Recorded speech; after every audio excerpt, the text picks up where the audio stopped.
పశ్చిమాసియా యుద్ధం కారణంగా భారత ప్రభుత్వము విదేశీ మారక ద్రవ్య నిల్వలను కాపాడుకునేటందుకోసం నరేంద్ర మోడీ గారు పొదుపు మంత్రాన్ని వల్లిస్తున్నారు.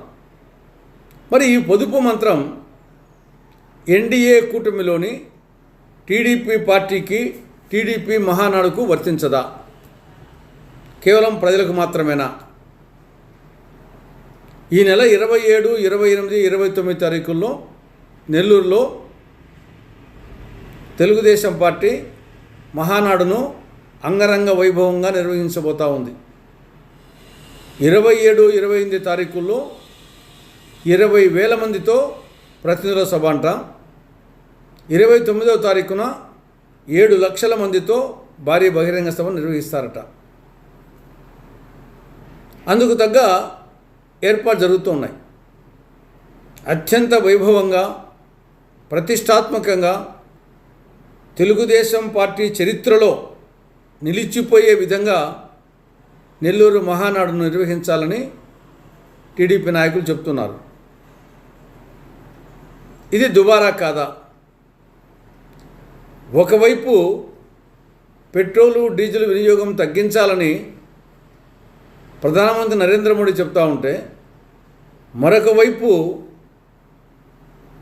మహానాడు పేరుతో డీజిలు, పెట్రోల్ వినియోగాన్ని విచ్చలవిడిగా ఎక్కువ చేయడం టీడీపీ వాళ్ళు చేయడం, ఇది ఏమాత్రం సమంజసం? దీనికి చంద్రబాబు నాయుడు గారు, తెలుగుదేశం పార్టీ నాయకులు సమాధానం చెప్పాలి, చెప్పి తీరాలి. ఇక రెండవ అంశం కనీస మద్దతు ధర. నిన్న కేంద్ర ప్రభుత్వం 2026-27 ఖరీఫ్ కాలానికి సంబంధించి 14 పంటలకు కనీస మద్దతు ధర ప్రకటించడం జరిగింది. అందులో మొక్కజొన్నకు పిల్లికి బిచ్చం వేసినట్లు క్వింటాలకు 10 రూపాయలు పెంచింది. పెసలకు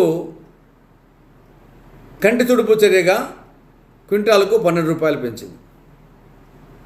ఆ 10 రూపాయలు, 12 రూపాయలు పెంచితేనే పెంచకుంటేవి. ఇది ఒక అంశం. ఇక రెండవ అంశం, కనీస మద్దతు ధర ప్రకటించడంతోనే తన పని అయిపోయిందని కేంద్ర ప్రభుత్వం భావిస్తూ ఉంది. ప్రకటిస్తేనే ఉపయోగం ఏమిటి? దాన్ని అమలు చేస్తే కదా.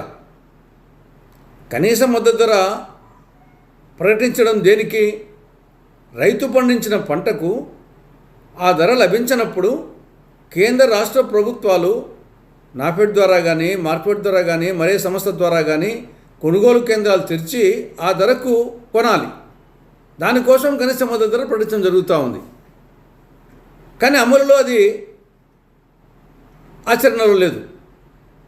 గత రబీ సీజన్లో చూస్తే జొన్నకేమో కేంద్ర ప్రభుత్వము కనీస మద్దతు ధర 3,699 రూపాయలు ప్రకటించింది క్వింటాల్కు.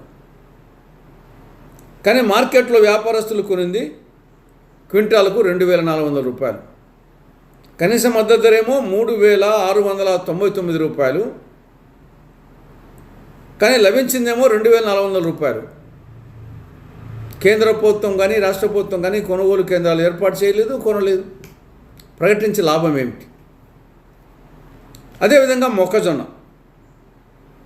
గత రబీ సీజన్లో కేంద్ర ప్రభుత్వం ప్రకటించిన కనీస మద్దతు ధర క్వింటాల్కు 2,400 రూపాయలు.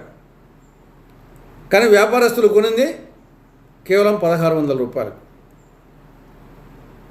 కొనుగోలు కేంద్రాలు తెరవల, కనీస మద్దతు ధరకు కొనలే. అదేవిధంగా బుడ్డ శనగ కేంద్రం ప్రకటించిందేమో కనీస మద్దతు ధర క్వింటాలకు 5,870 రూపాయలు. కానీ వ్యాపారస్తులు కొనింది క్వింటాలకు 4,600 రూపాయలు. కాబట్టి ఉపయోగం ఏమిటి? మార్కెట్ ధర లభించినప్పుడు ప్రభుత్వం కొనుగోలు కేంద్రాలు తెరిస్తే ఉపయోగం ఉంటుంది. కాబట్టి ఇప్పటికైనా కేంద్ర రాష్ట్ర ప్రభుత్వాలు కనీస మద్దతు ధర ప్రకటించి చేతులు దులుపుకుంటే ఉపయోగం లేదు.